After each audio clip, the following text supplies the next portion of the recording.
폭우 가운데 잘 지내셨는지 걱정 반, 근심 반, 그런데 얼굴 뵈니까 반가움 반, 그렇습니다. 이제는 더울 날밖엔 없겠다. 오늘이 초복입니다.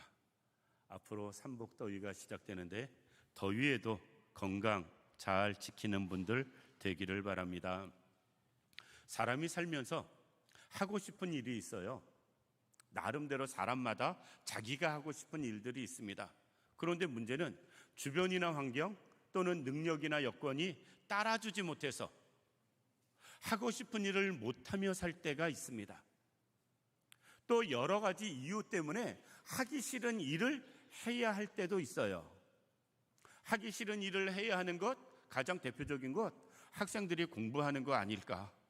공부하기 좋아하는 학생들이 얼마나 되겠어요? 그런데 해야 되니까 하기 싫어도 하는 게 있고요. 반대로 하고 싶어도 할 수 없는 게 있습니다. 아이들 입장에서 오락이나 게임 얼마나 많이 하고 싶어요. 그런데 이런저런 이유 때문에 또 못하는 것 보게 됩니다. 어른들도 마찬가지입니다. 내가 하고 싶은 게 있고 하기 싫은 게 있어요. 그런데 하고 싶은 건 어른이 되면 더 하고 싶은 걸 못하게 되고요. 하기 싫은 건 해야만 하는 그런 상황에 놓일 때가 있습니다. 직장인들 직장생활 좋아서 하는 분들이 얼마나 될까? 하기 싫어도 가족들 위해서, 식구들 위해서, 앞으로의 미래를 위해서 우리는 하기 싫은 걸 할 때도 있습니다. 그런데 반대로 어른들도 하고 싶은 게 있는데 여러 가지 이유로 하지 못하는 것들이 있습니다. 여행하기 좋아해도 시간 내기 어렵고 재정적인 문제 이런저런 것 때문에 우리는 하고 싶은 걸 포기할 때가 있어요. 그런데 성도는, 교회는 결코 포기할 수 없는 게 있음을 아시기 바랍니다. 우리가 포기하면서 많은 것을 포기하면서 사는데 포기해도 되는 게 있고 포기해서는 안 되는 게 있다. 특별히 예수 믿는 사람 입장에선 포기할 수 없는 것, 결코 포기해서는 안 되는 것. 교회도 마찬가지예요. 교회가 하고 싶은 거 다 못하거든요. 여러 가지 이유 때문에. 그럼에도 불구하고 교회도 결코 포기할 수 없는 것들이 있다. 우리가 포기할 수 없는 것이 무엇인가 잘 생각해 보면서 앞으로 그 일들을 앞으로도 포기하지 않기를 원하고요. 앞으로는 더 잘 감당하며 나갈 수 있는 우리들 되기를 원합니다. 그럼 성도나 교회가 결코 포기할 수 없는 것은 무엇일까? 첫 번째, 그것은 복음의 진리입니다. 우리는 복음의 진리는 결코 포기할 수 없습니다. 아부다비를 잠깐 갔었는데 아부다비에 가니까 큰 건물이 있습니다. 높고 큰 건물이에요. 주변에 어떤 건물보다 높고 컸습니다. 가이드가 말을 합니다. 저 건물이 뭔지 아니에요. 들어가 봐야 알지 길거리에서 차 타고 지나가면서 보는 건물을 그 건물이 무엇인지 제가 어떻게 알겠습니까? 모르겠다고 하니까 이렇게 이야기합니다. 그분은 제가 목사인 줄 아니까 저 건물 안에 들어가면 교회도 있고 성당도 있고 이슬람 사원도 있고 불교 법당도 있고 그리고 힌두교 사원도 있고 쉽게 이야기해서 애지간한 종교들 자기들끼리 예배드리거나 불공드리거나 모아할 수 있는 것을 다 한꺼번에 모아놓은 건물, 그런 건물이랍니다. 들어가는 문은 하나인데 교회 가고 싶은 사람, 천주교 가고 싶은 사람, 절에 가고 싶은 사람, 사원 가고 싶은 사람, 그리고 사원 가고 싶은 사람 자기가 알아서 선택해서 골라가는 거예요. 오늘은 여기 갔다 내일은 저기 갔다 다음 주엔 또 딴 데 갔다 그냥 편하게 종교 생활하라고 그것을 다 한꺼번에 모아놓은 건물이랍니다. 두 가지 생각을 했어요. 아부다비는 이슬람 국가거든요. 그래도 이슬람 국가에 이런 거라도 만들어 놓은 게 이슬람 국가는 절대 무슬림 이외에는 다른 것을 허용하지 않으니까 이슬람 국가에 그거라도 만들어 놓은 게 다행이다라는 생각과 이래서 종교 혼합주의가 점점 더 심해지는구나. 지금 현 사회는 종교 다원주의, 쉽게 이야기해서 어느 것을 믿든지 어디를 다니든지 무슨 상관이냐? 그냥 자기 마음 가는 대로 편하게 하나 믿으면 되고 다니면 되지. 그리고 그것이 마음에 안 들면 또 바꾸면 되지. 아무거나 상관없다라는 것이 전 세계적으로 만연해지고 있습니다. 그리고 우리 기독교를 빼놓고는 대부분 모든 종교들이 그것을 수용합니다. 그것을 수용해요. 그런데 우리 기독교 진리는 결코 그것을 수용하지 못하는 게 복음이고요, 진리임을 기억하시기 바랍니다.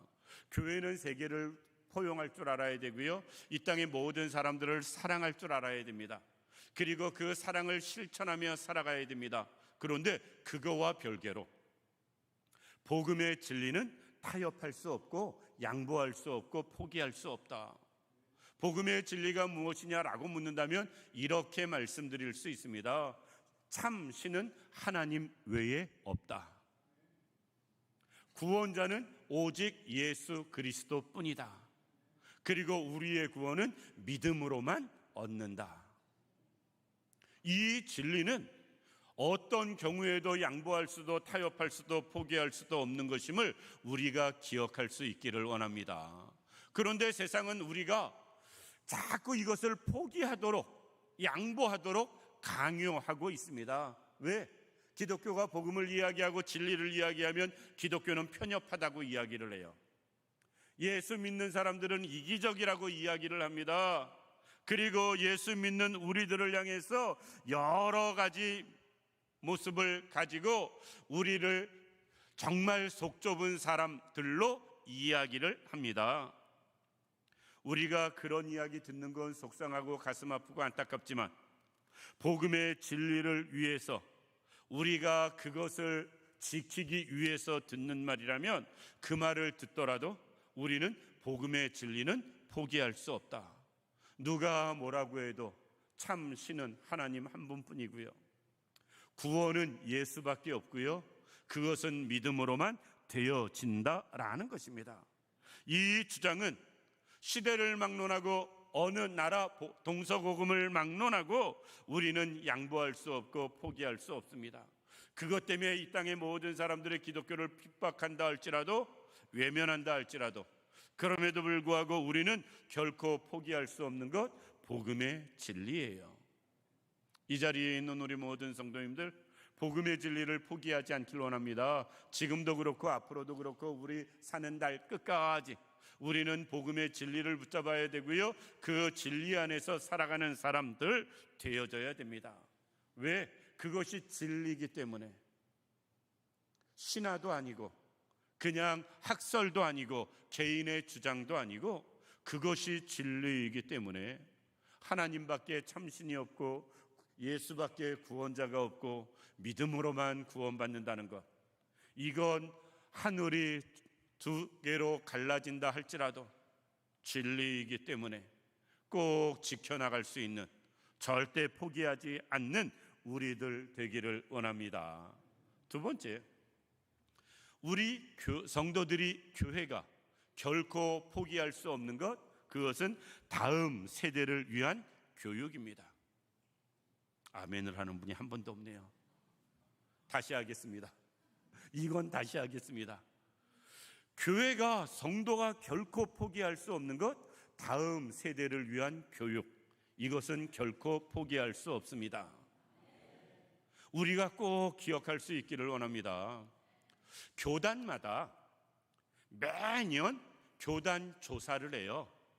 교회가 몇 개고, 교인이 몇 명이고, 교역자가 몇 사람이고, 애들은 몇 명이고, 남자는 몇 명이고, 여자는 몇 명이고, 교단마다 매년 이것을 조사를 합니다.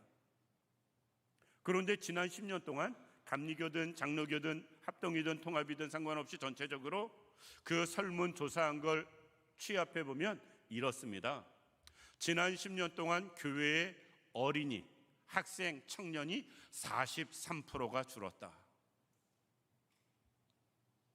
교인 수는 그렇게 안 줄었어요. 어른들은 그대로다라는 겁니다. 그런데 아이들이, 어린이들이, 학생들의, 청년들이 43%가 줄었다.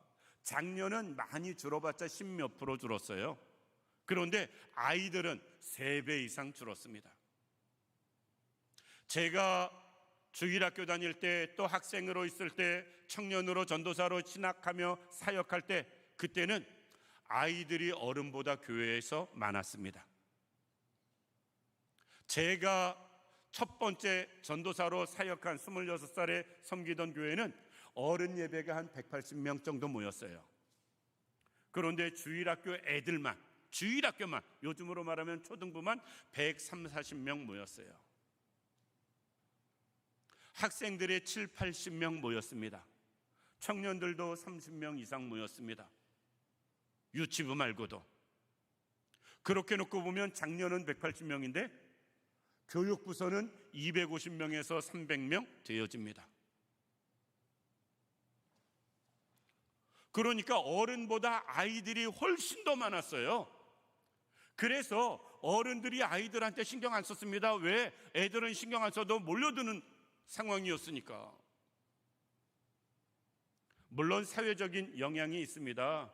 그때는 아이들을 여러 낳던 시절이니까, 가정마다 자녀들이 많았으니까, 부모보다 자식이 훨씬 수가 많았으니까 그것이 가능했을 수 있어요. 그런데 언젠가부터 교회에서 아이들이 줄어들기 시작합니다.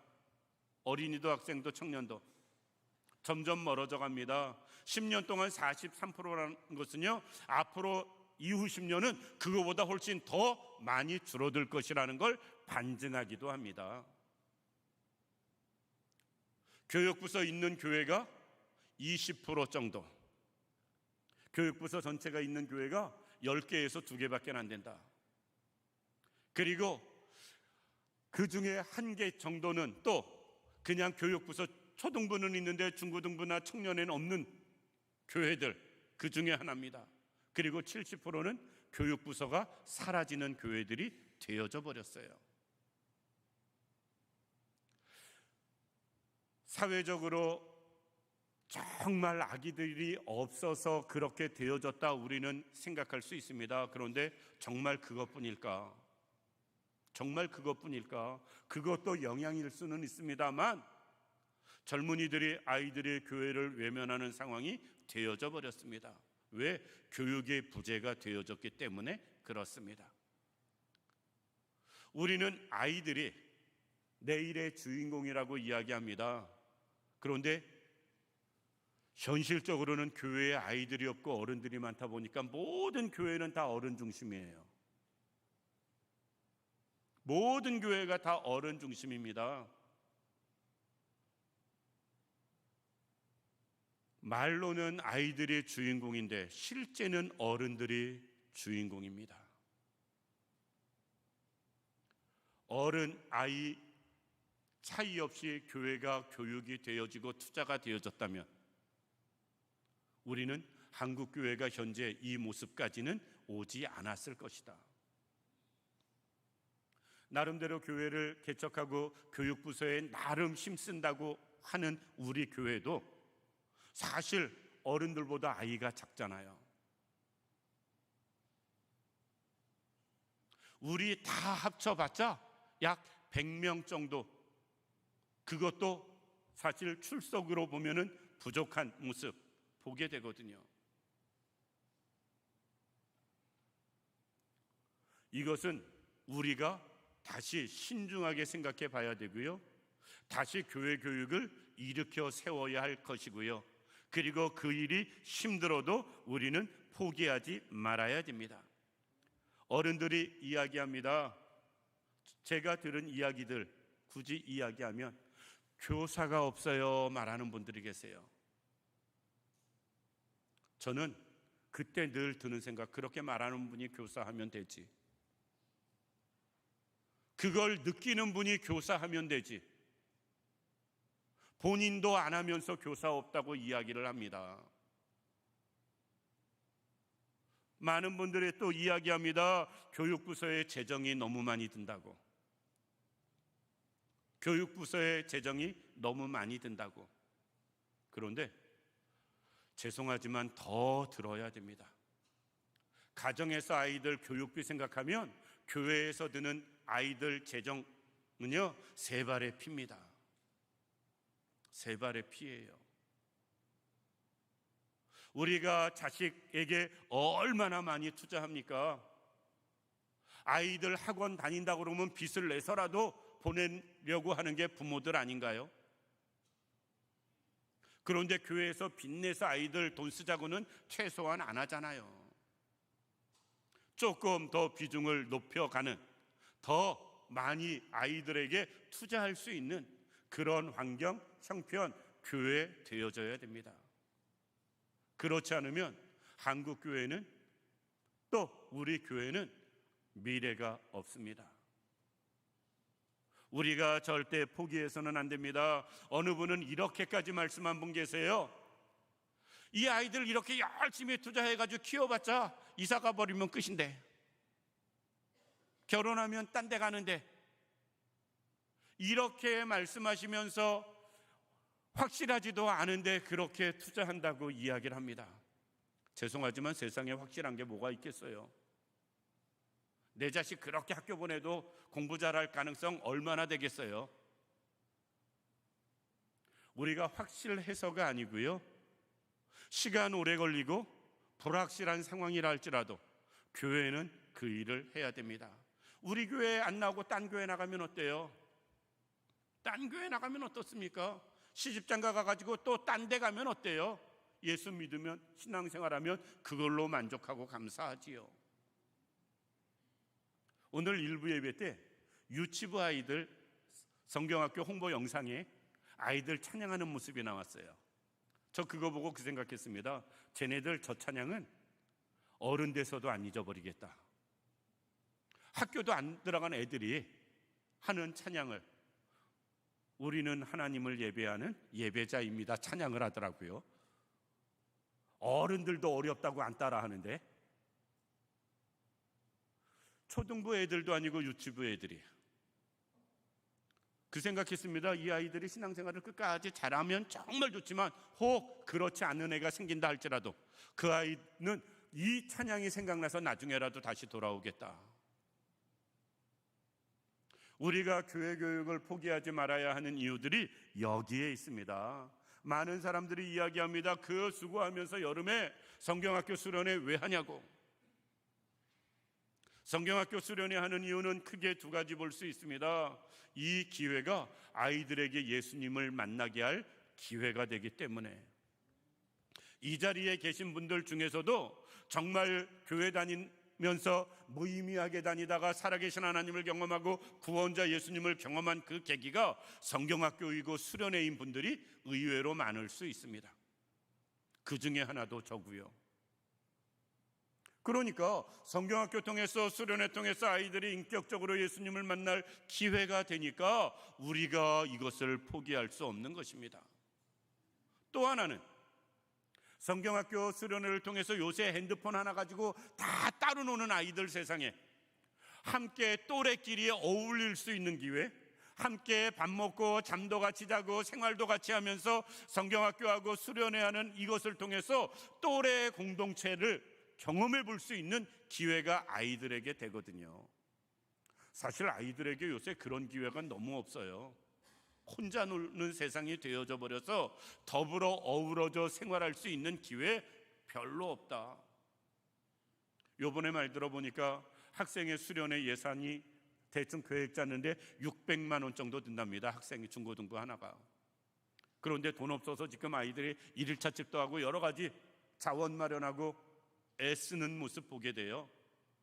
그런데 중요한 건 우리 중고등부가 교회에서 직접적으로 1년 예산 지원해 주는 게 600밖에 안 되거든요.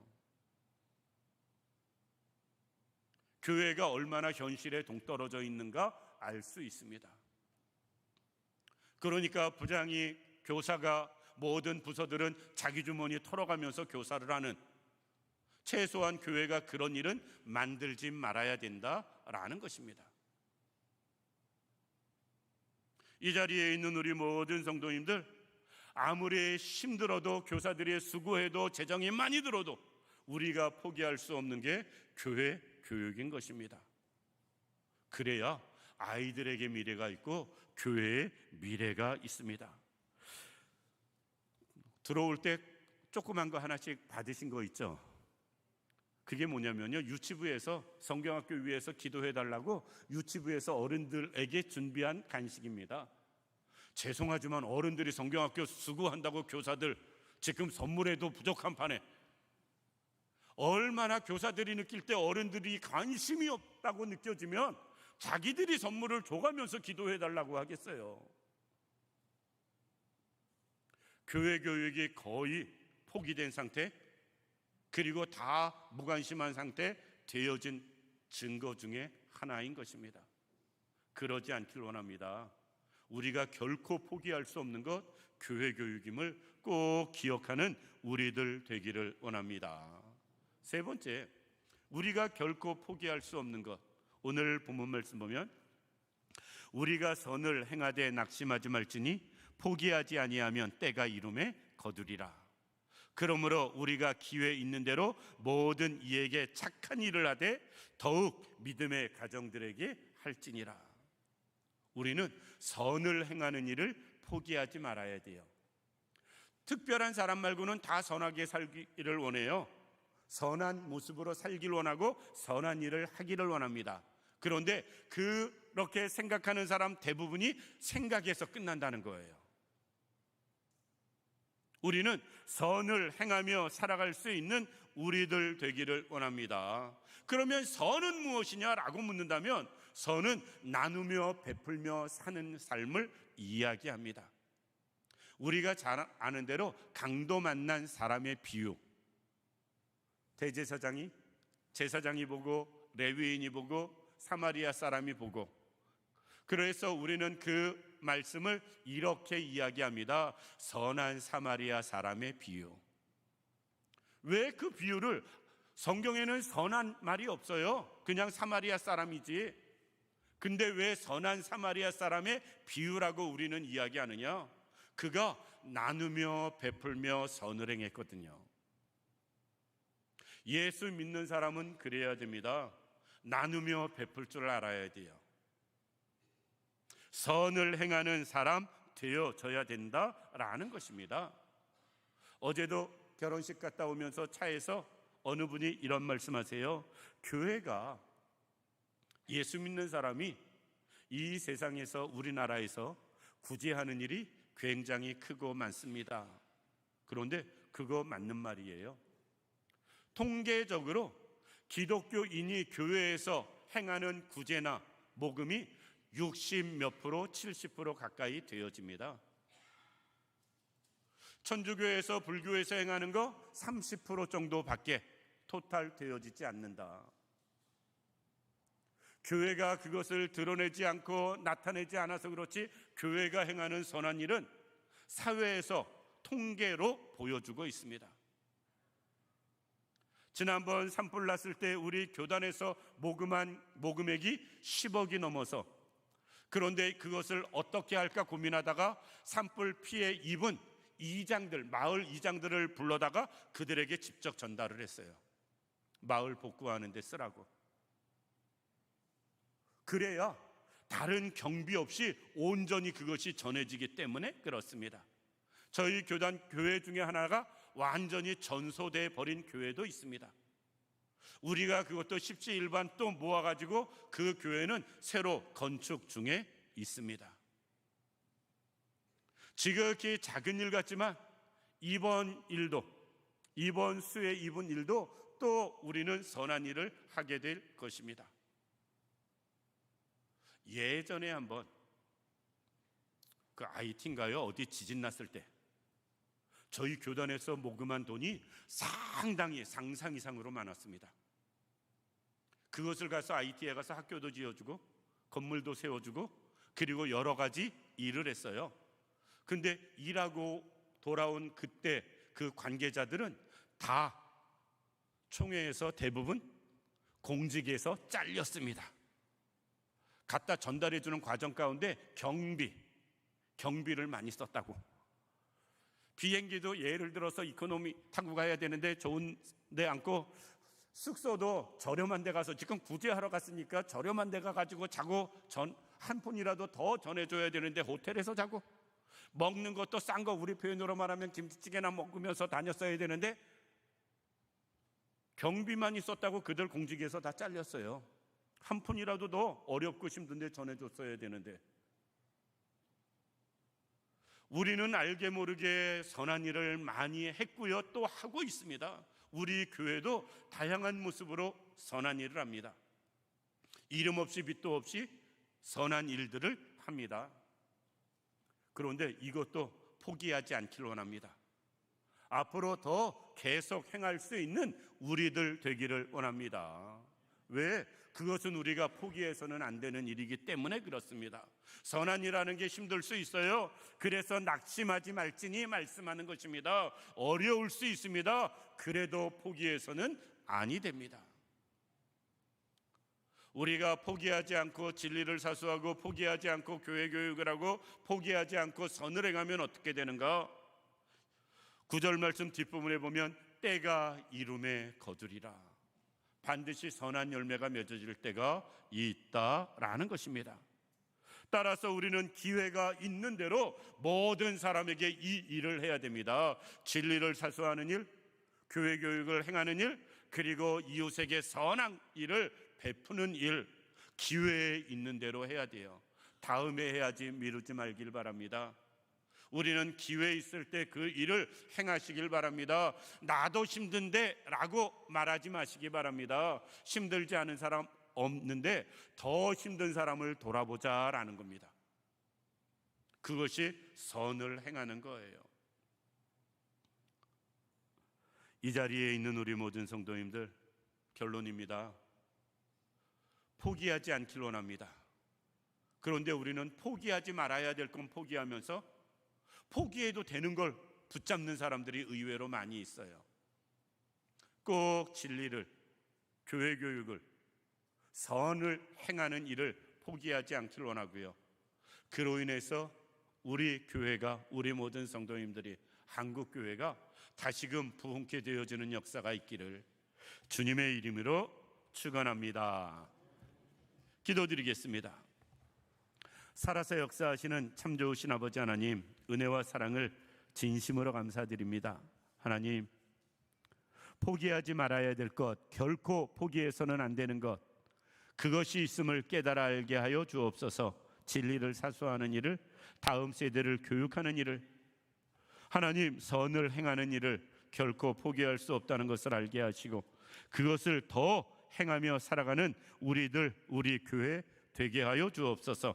하나님이 언제나 함께 하시며 역사하시고 영광 받으시기를 원하옵고 원하오며 예수님의 이름으로 기도드립니다. 아멘.